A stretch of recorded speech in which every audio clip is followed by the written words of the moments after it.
Today we're going to talk about direct object pronouns. These are the words to say it, them in Spanish. They can also be used to mean he or she. Starting with questions you answered last Wednesday, I think, with the substitute when I wasn't here, this is a very similar format to what you'll be doing for the quiz. There'll be 10 questions, kind of like these, and you'll have to answer them with yes or no answers in Spanish. The only thing you'll have to add is those words for it or them. So let's take a look at how we do that. For the first one, the question was asking, do you learn Spanish? ¿Aprende usted español? So as you saw in my example, I said, sí, aprendo español. What if I wanted to say, yes, I learn it? Well, I could say, sí, I need the yes part. I'd still keep the aprendo part, but then I'd also need the word it. Now there are two questions. The first question is, what word would I use for it? And the answer is lo. And we'll talk more about that in a minute. But lo is what you need to begin with. And then the second question is, where do we put the word it? Now you might expect it to be si aprendo lo, as we would do that in English. Yes, I learn it. However, in Spanish, the word for it or them generally comes before the verb. Now we're going to talk about a few exceptions to that rule, but the general rule is it comes before the verb. The verb is the action word, learning, and then it comes before. So if we wanted to say, yes, I learned it, we could say, sí, lo aprendo. Now, what if we said, do you drink lemonade?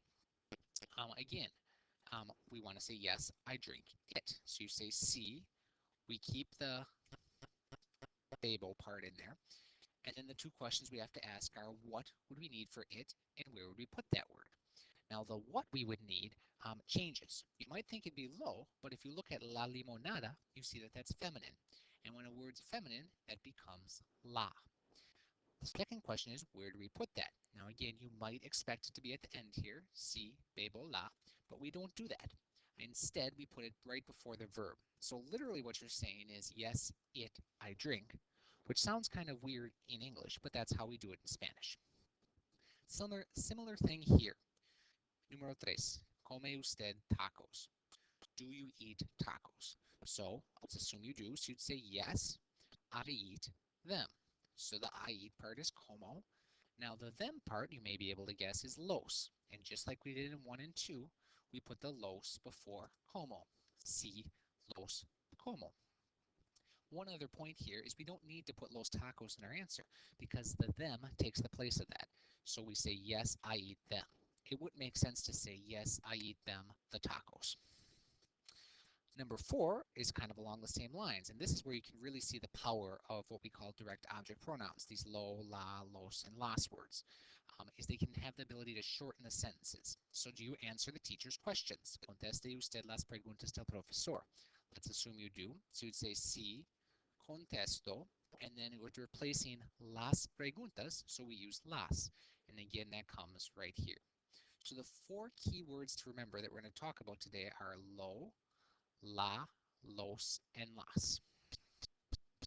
Now, this may seem pretty straightforward, and it really is, but there are a couple situations where it can get more complicated. That's what the last 6 have to do with here.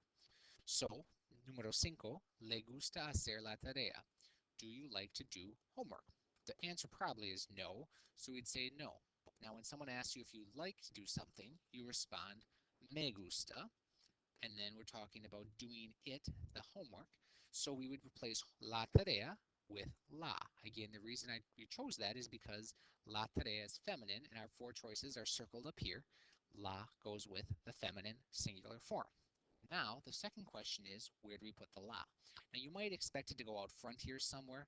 However, in this case, we actually put it at the end. And we'll talk a little bit more about the rule, but we just put it at the end here, partially because there's a whole lot of stuff over here, and just not to get confused with me and gusta.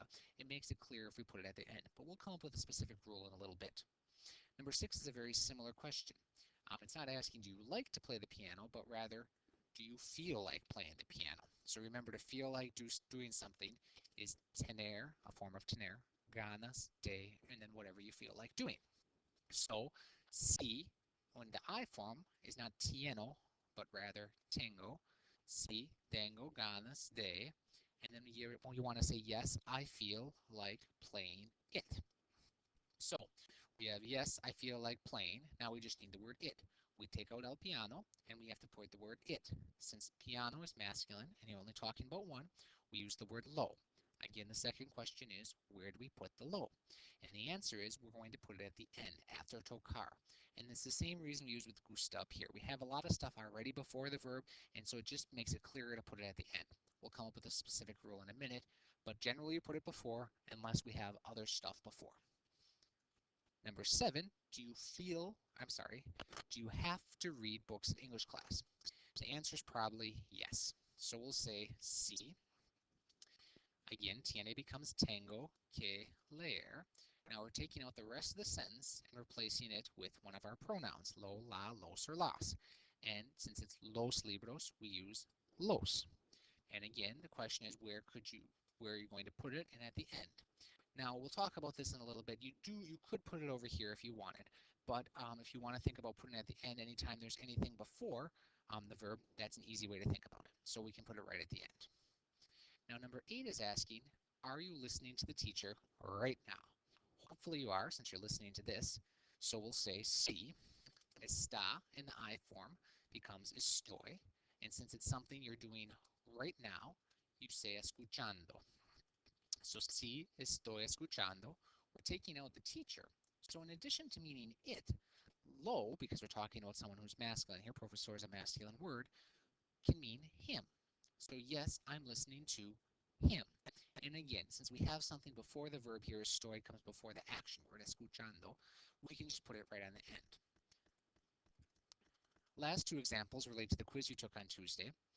Acaba de ayudar a sus padres. Did you just help your parents? Well, probably not since you've been at school. So we'll say no, no, and then the I form has acabo. The next word is always de, and then we need whatever you did. So no, I didn't just help them since it's your parents.